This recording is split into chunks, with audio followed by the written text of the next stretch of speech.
इसको magnifying glass कहते हैं, जो बड़ा करके दिखाता है। इस मैग्नीफाइंग ग्लास से हम छोटे अक्षरों को बड़ा करके देखते हैं, लेकिन कभी इस ग्लास से कोई और दूसरा काम किया है? कभी कोई कुराफात किया है आपने? बदमाशियां कोई की है? किया है? क्या किया है? क्या किया है? आग लगाए हैं। कहां पे आग लगाए? हाथ पे आग लगा दिए, कागज पे। ठीक है, अब एक बात बताओ, सभी जानते हैं, एक बाबूजी को पता चला वो तो इस वाले ग्लास से बच्चों से मांग के और अपनी बीड़ी सुलगा लिया करते थे। इस ग्लास में वो शक्ति है, लेकिन ध्यान से सोचना जरा। बस एक छोटा सा चिंतन, मैं आपके सामने एक सवाल रख रहा हूं। मान लो ये कागज है, ये हाथ नहीं है, ये कागज है। मान लो सूरज की किरणें हैं, ये ग्लास भी है, और मैंने सूरज की किरणों को अपने इस कागज पे फोकस किया। कितने देर में कागज में आग लगती है? 2 मिनट, 3 मिनट, 4 मिनट में आग लगती है ना? 3 से 4 मिनट पे कागज पे फोकस मैं कर दूंगा तो आग लग जाएगी। किरणें सूरज की हैं, ग्लास ये है और कागज है, तीनों को एक साथ एक जगह पे रखा, आग लग जाएगी। लेकिन ये कागज है, सूरज भी है, ग्लास भी है, लेकिन मैं इस ग्लास को ऐसे रख कर और ऐसे ऐसे हिलाते रहूँगा। कितनी देर में आग लगेगी? कितनी देर में आग लगेगी? जोर से बोलो।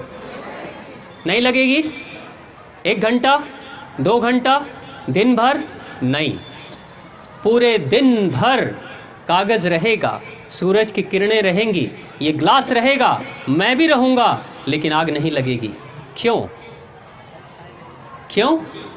क्योंकि अपने फोकस को मैं बार बार हिला रहा था। एक बिंदु पे मैंने उसे रोक कर नहीं रखा। ये शीशा, ये ग्लास कौन है? कौन है ये? कौन है? आप हो या आपका मन है? आपका मन है। सूरज है, सूरज रूपी शक्ति देने वाला पिता है, यानी हमारे घर के माता पिता हैं। ये अग्नि को जलाने के लिए जो कागज है वो भी है, हम भी हैं, लेकिन हमारा ये जो मन रूपी ग्लास है वो डोल रहा है, हिल रहा है। कभी पढ़ाई पे, कभी किचन में, कभी टीवी पे, कभी व्हाट्सएप पे, कभी फेसबुक पे, कभी मित्र के पास, कभी फिल्म में, कभी घूम लेते हैं, कभी दोस्ती कर लेते हैं, कभी कुछ और कर लेते हैं। अगर मन बार बार डोलते रहेगा, हिलते रहेगा, सब कुछ होगा, जिंदगी में सारी चीज़ें होंगी, लेकिन वो नहीं होगा जो आप चाहते हो। आपके सपने जीवन में कभी साकार नहीं होंगे। कितनी भी पढ़ाई कर लोगे, कितने भी अच्छे परिवार से होगे, कभी कुछ नहीं कर पाओगे जीवन में अगर मन आपका डोल रहा होगा तो। लेकिन अगर उस मन रूपी ग्लास को एक बार एक जगह पर टिका दोगे, सिर्फ 1 साल 2 साल, जिंदगी बदल जाएगी। सुभाष चंद्र बोस के पिता बार बार हंसते थे सुभाष चंद्र बोस पर कि तुम जीवन में कुछ कर नहीं पाओगे। सुभाष चंद्र बोस को ये बात बड़ी लगती थी, चोट लगती थी। सुभाष चंद्र बोस ने कहा, मन ही मन कि पिताजी एक दिन मैं दिखाऊंगा कि मैं क्या कर सकता हूं। सुभाष चंद्र बोस विदेश जाते हैं। आईसीएस की पढ़ाई हुआ करती थी लंदन में, जिसमें अंग्रेज छात्रों को उस पढ़ाई की तैयारी करने में 4 वर्ष लगते थे, 4 साल लगते थे।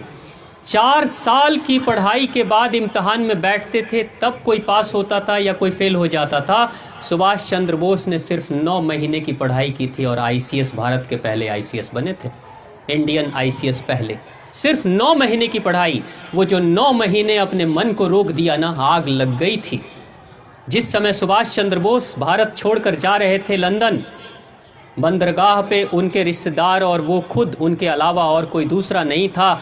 लेकिन 9 महीने की मेहनत मशक्क़त के बाद उस इंसान ने आईसीएस के उस इम्तहान में आग लगाने के बाद जब सुभाष चंद्र बोस भारत के बंदरगाह पर लौटते हैं, लाखों लोगों की भीड़ लगी हुई थी सुभाष चंद्र बोस के स्वागत के लिए। ये भारत का कोई सपूत है जो अंग्रेजों के सबसे बड़ी नौकरी को हासिल भी कर लेता है सिर्फ 9 महीने की मेहनत में, और लात मार कर चला आता है भारत माता की सेवा के लिए। ये वो शक्ति थी, ये मन की वो स्थिति है।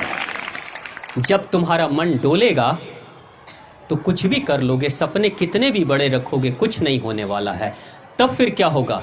जब आप बूढ़े हो जाओगे ना, तब कहोगे हमारे भी सपने बहुत बड़े बड़े थे, लेकिन माताजी ने सपोर्ट नहीं किया, तो पिताजी ने ये नहीं किया, तो दोस्तों ने ये किया, तो दुश्मनों ने किया। शिकायत के सिवा और कुछ नहीं रहेगा आपके पास में जीवन में। इसलिए बेहतर यही होगा, इन सारी शिकायतों के तरफ जाने से बेहतर है कि अपने मन को एक बार जिस कार्य को कर रहे हो ना, उस कार्य में पूरा लगा देना, जिंदगी बदल जाएगी।